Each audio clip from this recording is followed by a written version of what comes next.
what are the scientists now agreed upon when it comes to the nature of our reality? And what would you say they are missing? Are they more open now to this unified field, and that reality is an illusion, perhaps, which Albert Einstein really said that it was? Have we evolved in science now, so there is an understanding of a oneness and no separation? Or are we still not there? Well, it's a work in progress, I would say. But, like all revolutions, and certainly scientific revolutions, they are built often from an accumulation of evidence that cannot ultimately be understood within the old container, the old paradigm, the old model. And that began really about 100 years ago, when scientists were discovering the quantum realm and realizing that it was showing us that an observation of a phenomenon was not, therefore the observer was not able to be separated from the phenomenon, so that the sort of subject and object were really both part of a larger whole. And it was also showing us, quantum physics was showing us, that whilst within space and time, the speed of light is a limiting speed. It's the universal speed cop for any signals to go within space-time, which is vital, because otherwise we couldn't have this conversation. We couldn't talk about a universe that began 13.8 billion years ago, where there is a flow of time from that first moment to this moment. And yet, and it's not an either or, there's a both and, that our universe exists and evolves as a unified entity where in its wholeness, it knows itself. It's what's called non-locally unified. And yet, 100 years ago, when that was being seen as an underpinning for quantum phenomena to work at all, it was sort of, okay, sort of let's deal with that later because we can't get our heads around it now.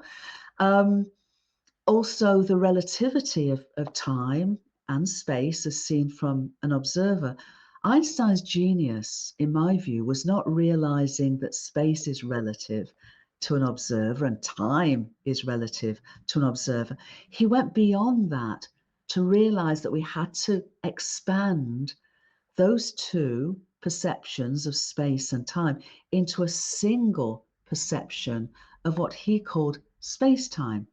And when we do that, we realize that that our universe is basically is combined. Those two are combined, so that when we, as an observer, observe a phenomenon, but instead of just giving it 3 coordinates of space or 1 coordinate of time, we bring them together into 4 coordinates.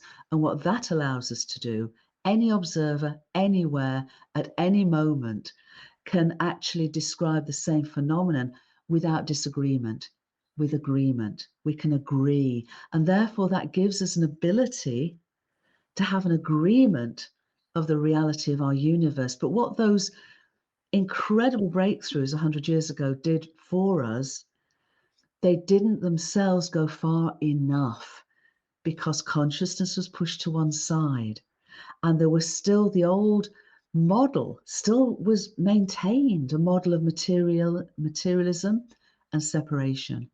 With another 100 years on, the evidence we now have is turning that upside down, and the emerging understanding is that our universe is an essentially living, conscious, evolving, non-locally unified entity. And what that does is it's showing us that it meaningfully exists and purposefully evolves. And therefore, everything in it has meaning and purpose, including us.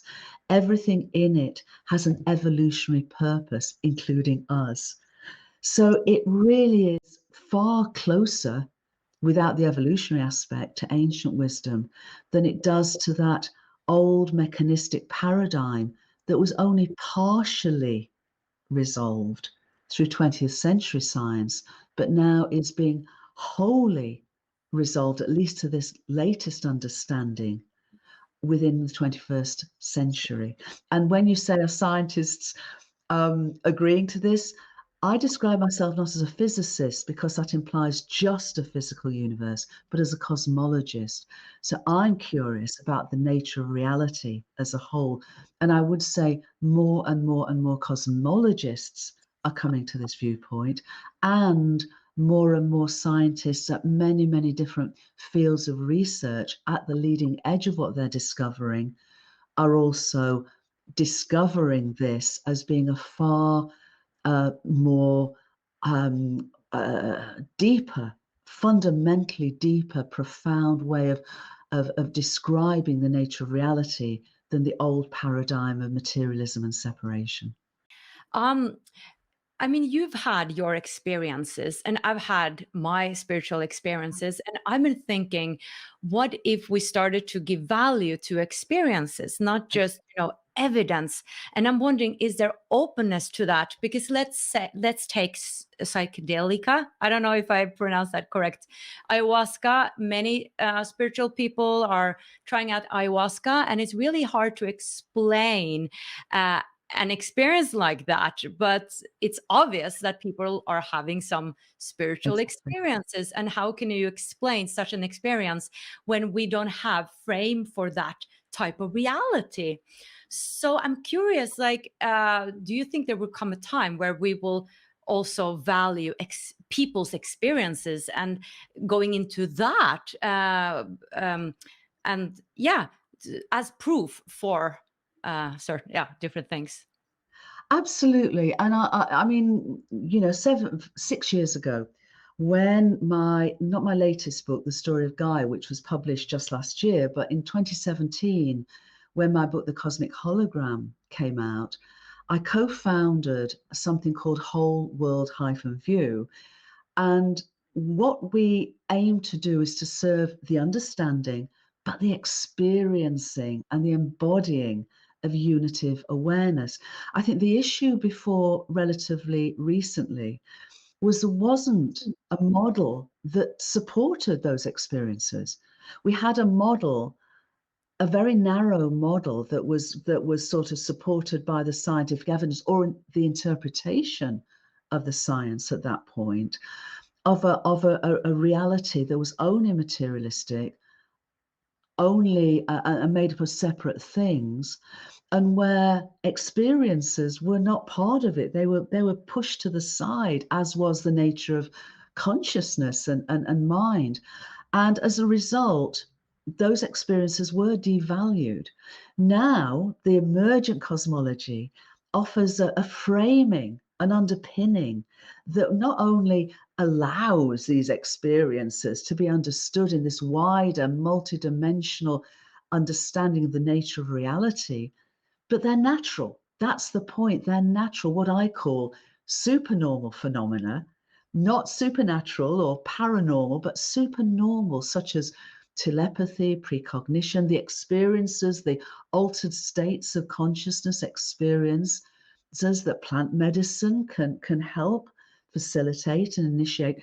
They're all part of this new, ancient, but evolutionary paradigm of wholeness, of unity in diversity. And that's why the experiential aspects of this are so important.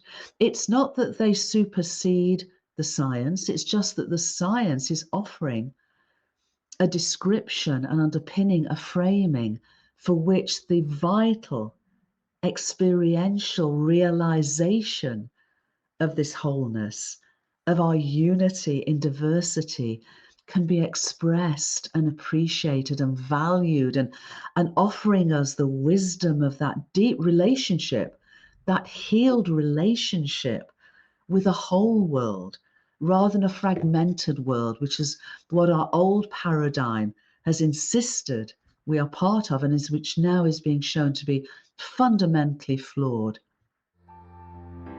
To watch the full video, click the link below, and I would love it if you would subscribe to my channel.